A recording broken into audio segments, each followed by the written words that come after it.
In this video, we're going to show you how to set up your email accounts.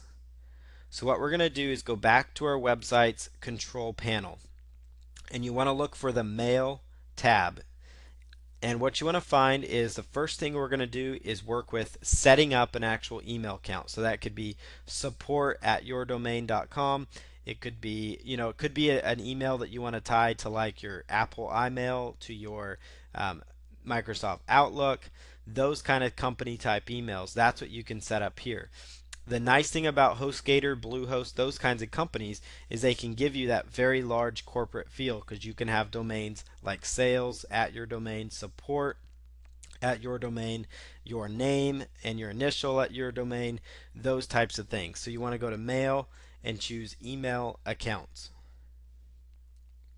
Once you're in here, it's a real simple process under email accounts to actually create your email. You're going to go and choose the domain that you're working with. And again, if it's your first domain, that's what's going to show up.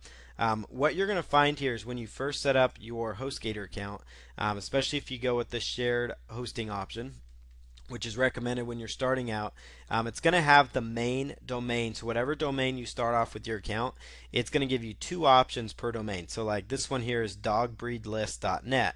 This next one is dogbreedlist. The main domain.com. So what you want to do is just make sure you look for, which one is going to be, make sure it's just the .com or .net with nothing else, after it. So make sure it's just your domain.com or .net. So that's the one we're going to go with. And let's say we want to set up a support email. So let's say support@shoulderpainresource.com, which is the domain we're working from. So we're going to choose, the support, and then we're going to go and put in a password here that we want to work with. So password, it's important that you understand the password you're using, because this is the password you need to make sure you know it.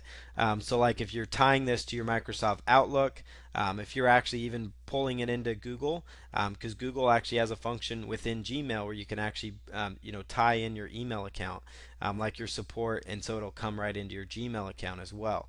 So it's important that you understand this password. So it's going to be the domain you want, or it could be your, let's say, John S at yourdomain.com. You could go a variety of different options. So but let's just go with the support route.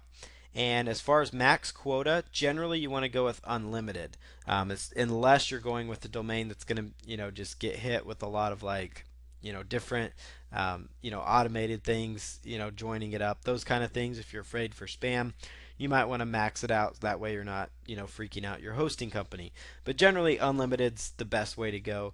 Especially if it's an email you're going to be checking frequently.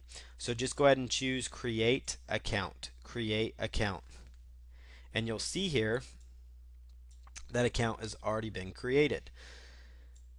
And when it's got the 2 zeros, that stands for infinity, meaning you have unlimited storage on that email. The nice thing is, if you do end up forgetting this password, you can just go right back here to your control panel account, and you would go all the way to where it says mail, choose email accounts.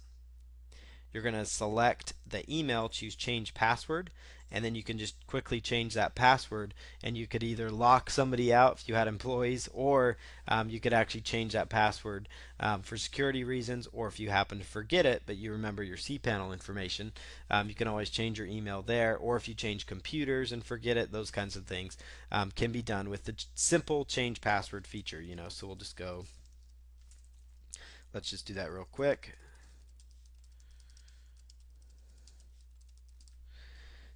And then you can just go to change password, and you'll see it says password changed. So again, one more time, you're going to just scroll down here to the website you want to work with if you have multiple websites.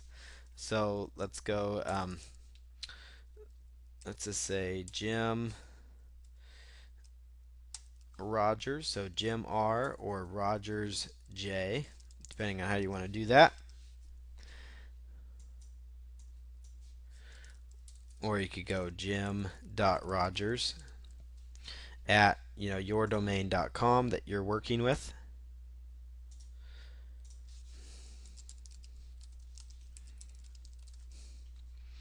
choose unlimited, choose create account, and just remember your password. And then what's going to happen is if you go to Microsoft Outlook, you go to Apple iMail, you go to Gmail, you try to tie this in there, they're going to ask you for the username, which is the account at yourdomain.com, the password, and then generally they'll ask for any other additional information.